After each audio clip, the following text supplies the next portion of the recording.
આજે 4 ફેબ્રુઆરી એટલે world cancer day છે.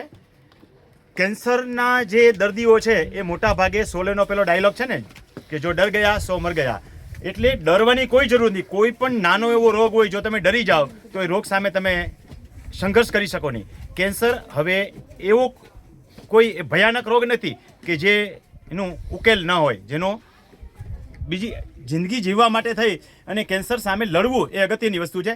મારી સાથે 14 કેન્સર વોરિયન્ટ છે, જેઓ કેન્સર એકદમ ક્લિયર કરી અને આજે નોર્મલ જિંદગી બીજા લોકો જીવતા હોય એના કરતાં પણ વધારે સારી રીતે ઉત્સાહી ભેર અને સાહસપૂર્ણ રીતે જિંદગી જીવે છે. આજે ગિરનાર પર્વતનું ટ્રેકિંગ, અહીં સામે તમને રોપવે દેખાય છે, પણ એ લોકોએ રોપવેનો સહારો નથી લીધો.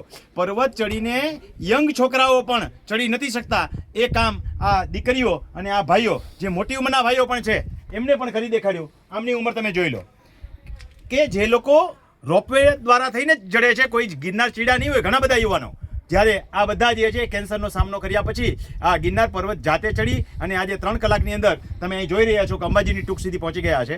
એ એક સંદેશો આપવા માંગે છે જે લોકો કેન્સરથી પીડાય છે, અને ખાસ કરીને લઘુદાગનથી પીડાય છે, કેન્સરથી નથી પીડાતા કે ભાઈ અમને કેન્સર થયું છે, હવે અમે શું કરીશું.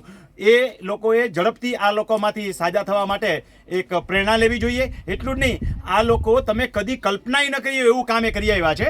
એ છેક દ્વારકાધીશની ધજા ચડાવી દર્શન કરી અને ત્યાંથી બોટ લઈ અને 14 કેન્સર વોરિયન્ટ જે છે એક સોમનાથ સુધી બોટ જાતે ચલાવી હલેસાવાળી બોટથી ગયેલા છે. આનાથી મોટું સાહસ તો શું હોય. હજી આ લોકોની નેમ છે કે મનાલી જવું અને ત્યાંથી આગળ ગિરનાર પર્વત હિમાલય ઉપર જે છે એ એવરેસ્ટ ચડવા માટે પણ જવું. ખૂબ ખૂબ આભાર અને ખૂબ ખૂબ અભિનંદન બધા કેન્સર વોરિયન્ટ.